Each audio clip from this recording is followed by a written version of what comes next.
Good morning, everyone. Thank you to the members of the media for being here. Sorry we're running a little bit late. I will try my best to make this short and sweet. My name is Koye Adeboye. I'm the head of communications at Spotlight Initiative, and I'm joined by my colleague, Natalie Raaber, who leads our results and impact reporting. It's a real pleasure for us to be here today at COP28. Today, Spotlight Initiative will be releasing a new publication designed for climate change practitioners to help them integrate gender-based violence prevention in their work. I will deliver a few words about Spotlight Initiative, and Natalie will preview the new publication, and then we'd be happy to take any questions once we conclude our statements. And if so, please kindly identify yourself and your outlet. First, I want to thank the Executive Office of the UN Secretary General, the United Nations Framework Convention on Climate Change, the Presidency for COP28 for dedicating a thematic day to gender on today, day number 10 of the 16 days of activism against gender-based violence. Spotlight Initiative is a United Nations high-impact initiative in partnership with the European Union and other partners, and our goal is to eliminate all forms of violence against women and girls by 2030. Under the guidance of the UN Secretary General and Deputy Secretary General, we bring the entire UN system together, including several agencies such as UN Women, UNFPA, UNODC, UNDP, UNICEF, ILO, WHO, OHCHR, UNESCO, UNHCR, and IOM. Apologies for all the acronyms. And under the leadership of the resident coordinator at country level. We became operational in 2018 with a 500 million euro investment in seed funding from the European Union. And we've made targeted investments across more than 25 countries in 6 geographic regions across the globe to test the efficacy of what we call the comprehensive model to respond to violence against women and girls. The model, the comprehensive model, really means working under the leadership of government with civil society in the lead to ensure that the right laws and policies are in place, that institutions are gender responsive, that survivors of violence can access high-quality services, that we can work in preventing violence, including engaging men and boys, and social norms change, that we can help strengthen the availability of data, high-quality data, so we know where violence is happening in a country, and lastly, we make sure that we're funding strong, autonomous women's movements in countries to keep the whole system accountable. And after 5 years of implementation, we're happy and very proud to say that the model does work. I'll just give a couple of highlights on some of the key results. 43 countries have strengthened their national plans to eliminate gender-based violence. The conviction rate for perpetrators of violence has doubled in 12 countries that we've invested in. National budgets to address gender-based violence has increased tenfold across 14 countries. And more than 260 million people have been reached by gender-based violence prevention campaigns. We believe that with continued investments in the initiative's model, we are on track to bring down the global number of incidents of 1 in 3 women and girls experiencing violence in their lifetime to 1 in 5 in a few years. We're here at COP28 because we really do believe, and the data supports this, that investing in women and girls is the greatest and most underused path to accelerate full achievement of the Sustainable Development Goals, including Goal 13, climate action. We will only achieve the goals if every woman and every girl everywhere can live a life of dignity and security free from violence. Now I'd like to invite my colleague Natalie to preview the new publication we have out. Please. Thank you, Koye, and thank you to all for being here and to the organizers that have brought us together at COP28. As Koye mentioned, we're very happy to launch this publication today, which discusses the ways in which Spotlight Initiative, which discusses the ways Spotlight Initiative has worked to ensure that efforts to end violence against women and girls are meaningfully integrated into climate action.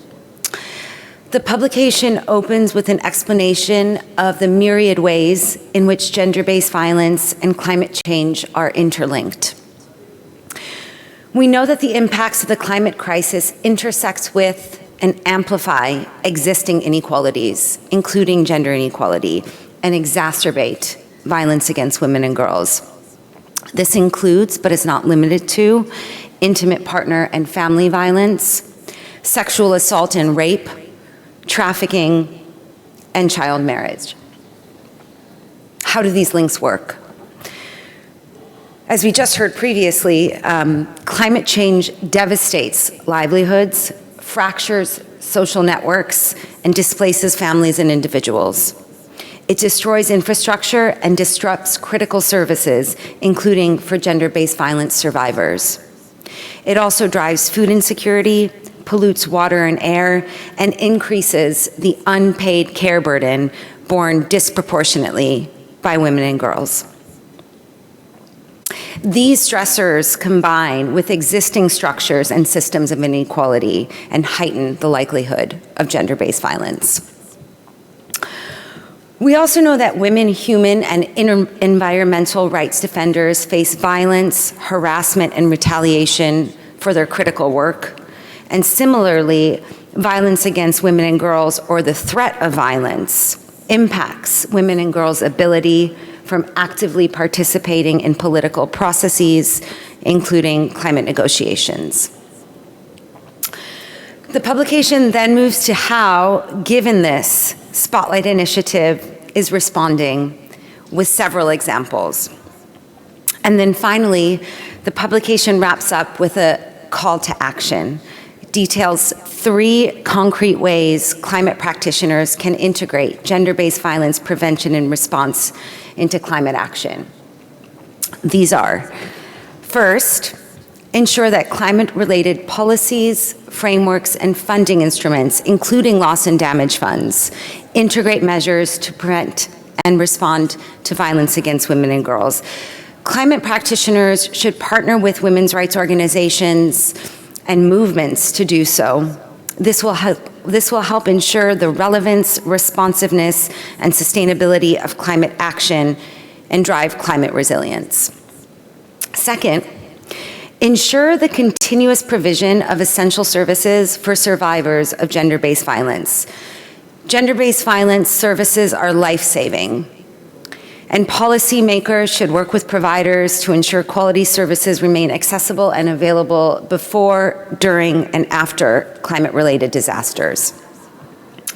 And third, support and robustly resource women's rights organizations, women's movements, and the work of women, human, and environmental rights defenders. Women's rights organizations and movements are on the front lines and often the first responders in times of crisis. They hold deep expertise in both ending gender-based violence and addressing the impacts of the climate crisis in their communities. Their leadership and agency to act autonomously at global, national, and local levels is critical to ensuring a just and sustainable transition.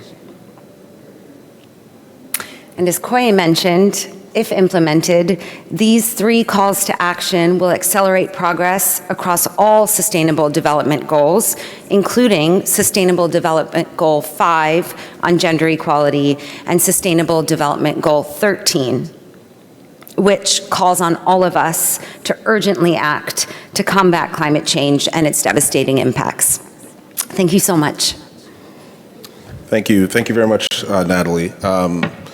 I can confirm that the publication is now online at spotlightinitiative.org. In the room, there's also some QR codes that you can scan on the monitors that will give you access to information on what we're doing here at COP and some of our other content, including the report. I'd also like to take this opportunity to invite everyone here to attend our event later on this afternoon at 2 p.m. in the Action Arena number 1. The name of the room is Al-Hur. The name of the event is it's titled Climate Change and Violence Against Women and Girls, 0 Degrees of Separation. At the event, UN Office on Drugs and Crime Executive Director Raaber will be joined by some other UN leaders, experts, and civil society activists for a conversation on the linkages between climate change and gender-based violence, and the women and girls-centered solutions to accelerate global climate action. Please, we would love for all of you to come and attend if possible. Thank you so much for your time, and apologies for starting a little bit late. At this point, we will take any questions if there are any. If you do choose to ask a question, just identify yourself and your media outlet, and we'll try and respond. Otherwise, we will be available for a few minutes to have one-on-ones or side-by-sides. Thank you so much. Any questions? No. Okay. Thank you. Thank you so much. Thanks, Natalie.